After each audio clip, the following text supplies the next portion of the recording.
Assalamualaikum. Waalaikumsalam. Siapa ya? Saya dari petugas PBB, Pak. Oh, mari silakan masuk. Ya, duduk ya. Anggap aja rumah sendiri. Ya, jadi maksud tujuan Anda ke sini ada apa ya? Saya ada buat salah apa? Maksud kedatangan saya di sini untuk menagih pembayaran PBB Bapak yang tertunda. Loh, kenapa saya harus bayar? Itu kan karena Bapak sebagai warga negara yang baik harus membayar pajak. Gua bayar aja itu jalan gak diperbaiki tuh bolong-bolong, banyak orang jatuh. Masa iya gua bayar lagi? Cuma dong kalau gua bayar terus itu nggak diperbaikin. Lu kira nyari duit tinggal metik dari pohon apa? Bunyi apa tuh? Kayaknya ada orang jatuh deh. Lihat yuk. Tolong. Tolong, kaki saya sakit. Tolong. Kenapa? Ini jatuh saya. Nih, jalan berlubang nih, bikin orang jadi jatuh. Gimana sih pemerintah? Udah bayar juga, cuma aja nih. Malas gua bayar. Baik Pak, nanti saya lapor ke kepala desa. 3 months later. Ya, lagi apa ya Pak? Lagi jalan nih, jalanannya bagus. Ini pakai duit pajak kita loh. Oh alah, Kita dari korupsi sama pemerintah. emang kemudian banget ya Pak, Ya, pemerintah parah. baik ya Pak. Iya, bagus. Gara-gara Prabowo Effect. Mari ya Pak, jalan dulu.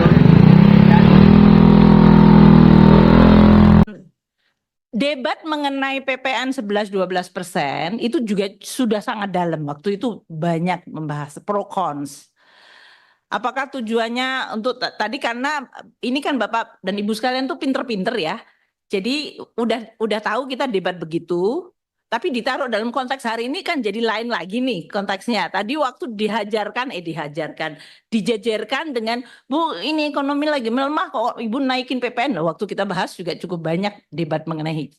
Tapi counter cyclical tetap kita jaga Bu Anies karena itu adalah keinginan kita. Nah, Pak Khalid tadi menyampaikan yang PPN 12% dengan pada saat yang sama ada tarif pajak yang boleh mendapatkan 5, 7 apalagi bahkan bisa dibebaskan, dienolkan yang tadi. Yang disampaikan oleh beberapa bapak-bapak yang lain tadi mengenai sebetulnya ada loh dan memang banyak.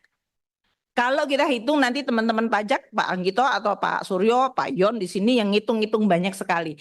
Bisa menyampaikan secara detail exemption atau fasilitas untuk dienolkan atau dibebaskan atau mendapatkan tarif lebih rendah 5-7% itu ada di dalam aturan-aturan tersebut. Saya setuju Bapak dan Ibu sekalian bahwa kita perlu untuk banyak memberikan penjelasan kepada masyarakat. Artinya meskipun kita membuat policy mengenai perpajakan termasuk PPN ini bukannya membabi buta dan seolah-olah tidak punya afirmasi atau perhatian terhadap beberapa sektor-sektor seperti kesehatan, pendidikan, dan bahkan makanan pokok waktu itu termasuk. Debatnya cukup panjang di sini. Jadi nanti kami akan sampaikan. Jadi di sini kami sudah membahas bersama Bapak Ibu sekalian, sudah ada undang-undangnya. Kita perlu untuk menyiapkan agar itu bisa dijalankan tapi dengan tadi penjelasan yang baik sehingga kita tetap bisa bukannya membabi buta, tapi APBN memang harus terus dijaga kesehatannya. Namun pada saat yang lain, APBN itu harus berfungsi dan mampu merespon seperti yang kita lihat dalam episode-episode seperti waktu Global Financial Crisis, waktu terjadinya pandemi, itu kita gunakan APBN. Saya rasa itu mungkin yang overview yang besar sekali yang saya ingin sampaikan. Ya. Sebelum ganti topik Bu, karena Ibu Silakan, masih silakan. tadi soal pajak dan tax ratio, saya ingin penegasan nih Bu. Tax ratio 23% itu masih jadi acuan atau tidak Bu? Aspirasi kan tetap Bapak. Kalau kita mengatakan bahwa Indonesia dianggap tax rasionya paling rendah di ASEAN, kan itu bukan sesuatu yang membanggakan kita Pak. Tapi pada saat yang sama ekonomi kita juga growth-nya cukup decent. Jadi berarti ini sesuatu yang harus kita pelajari. Maka waktu dengan presiden terpilih atau sekarang jadi presiden Pak Prabowo sudah menjadi presiden, kami juga mendiskusikan mengenai bagaimana untuk bisa meningkatkan tax ratio itu. Dan tentu itu menjadi tugas, nggak hari ini harus saya jawab semuanya, karena kalau tadi bicara tentang roadmap-nya, sektornya mana saja, Pak Anggito jadi wamen baru berapa minggu Pak? Jadi 2 minggu, 3 minggu lah. Jadi kami sedang menyiapkan juga Pak, tapi kalau Pak Dolvi menyampaikan beberapa, kan saya selalu menyatakan tax ratio kita dan kenapa kita ada di situ, kita menjelaskan di sini.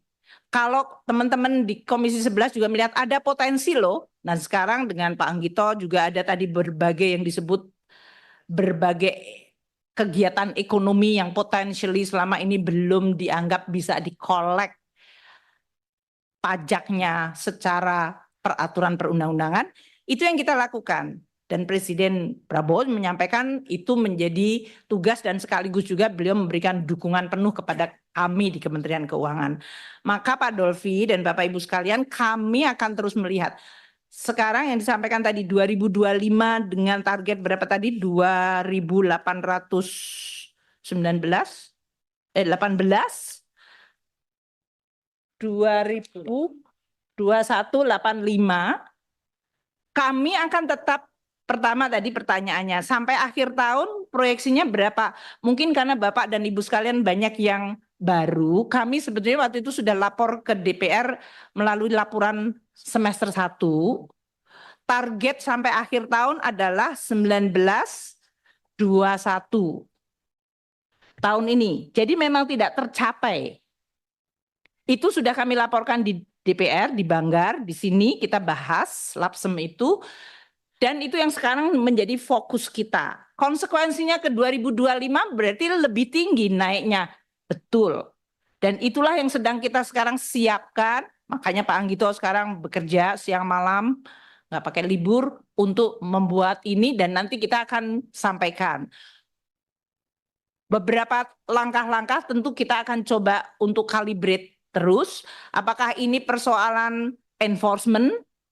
Apakah ini masalah kapasitas dari teman-teman di pajak? Apakah ini masalah kebocoran? Apakah ini masalah database? Karena Pak Melki tadi walaupun beliau nggak ada, kita sudah punya AEOI, Automatic Exchange of Information. Kita sudah punya juga akses informasi kepada berbagai lembaga di dalam negeri. Kita sudah melakukan tax amnesty. Jadi ini semuanya yang sekarang dipakai untuk kami melakukan langkah-langkah yang legitimate. Moga-moga nggak membabi buta, walaupun tadi disampaikan membabi buta. Kalau ada yang merasa membabi buta, tolong sampaikan ke kami Bapak. Pokoknya Bapak-Bapak dan Ibu kan punya telinga dan mata di lapangan. Jadi kalau ada yang komplain, saya nggak ada apa-apa kok, saya dapat surat cinta yang nggak jelas gitu, SP2DK tadi.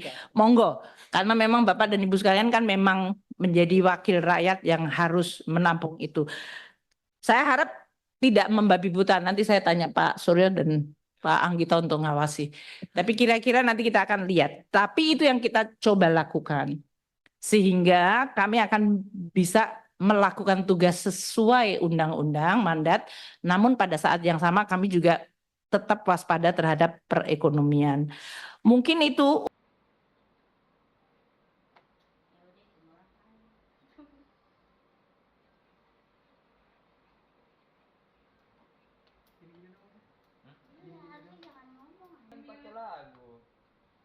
Pakai lagu ayah.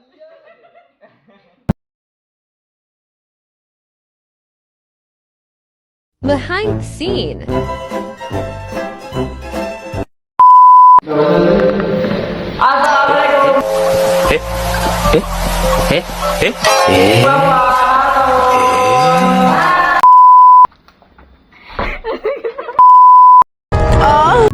Meanwhile.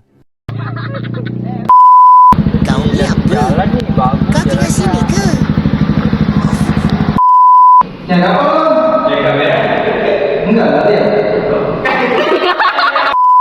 Saya terus terang nggak tahu ini. Tiba-tiba terus terang saya tidak diberitahu, saya tidak tahu, dan saya bahkan bertanya-tanya.